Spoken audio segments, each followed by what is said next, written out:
Music video এবং রিলসের আড়ালে পর্নোগ্রাফির ব্যবসা যে চলতো, এটাতে অলরেডি আপনারা জেনে গিয়েছেন শ্বেতা খান এবং আরিয়ান খানের এই গোটা ঘটনা একেবারে পরতে পরতে রহস্য। আর এবার একেবারে বিদেশ যোগ ব্যাংককে এই শ্বেতা খান একাধিকবার গিয়েছে বলে খবর পাওয়া যাচ্ছে।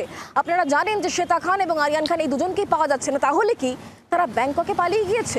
এখন এই প্রশ্নই জোরালো হচ্ছে।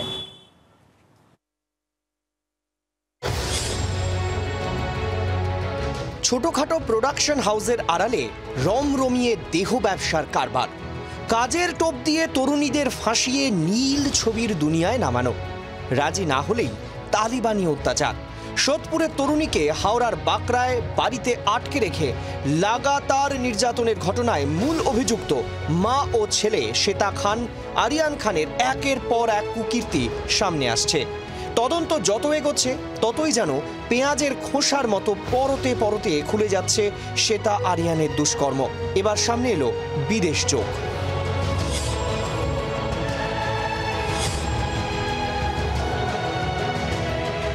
সূত্রের খবর, বিদেশে ঘন ঘন যাতায়াত ছিল শ্বেতা আরিয়ানের। সামনে এসেছে শ্বেতার ব্যাংকক যোগও। এখনো শ্বেতা ও তার ছেলে আরিয়ানের নাগাল পায়নি পুলিশ। তরুণীর ওপর অকথ্য নির্যাতনের ঘটনা প্রকাশ্যে আসার পর থেকেই ফেরার দুজন। উনি তো বাড়িতে থাকতো না, সবসময় বাইরে চলে যেত। মাঝে মাঝে বাইরে যেতেন?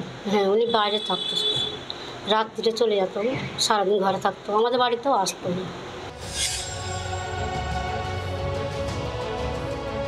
সূত্রের খবর, দেশের বিভিন্ন জায়গায় ঘুরে বেরিয়েছে শ্বেতা। সোদপুরের নির্যাতিতাকে নিয়ে সে মানালি গিয়েছিল বলেও খবর। পুলিশ সূত্রে জানা গিয়েছে বেশ কয়েক মাস আগে সোদপুরের ওই নির্যাতিতাকে নিয়ে কুলু মানালি গিয়েছিলেন শ্বেতা খান, কিন্তু তাকে নিয়ে বেড়াতে গিয়েছিলেন নাকি তাকে সেখানে নিয়ে যাওয়ার পেছনেও অন্য কোনো রহস্য রয়েছে, অন্য কোনো কারণ রয়েছে, সেটাও খতিয়ে দেখছে পুলিশ।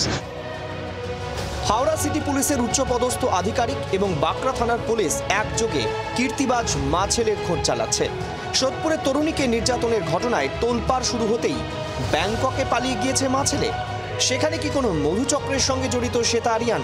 কোনো বড় মাথা পেছন থেকে সাহায্য করে যাচ্ছে কীর্তিবাজ মা ছেলেকে? এসব প্রশ্নই এখন ভাবাচ্ছে তদন্তকারীদের।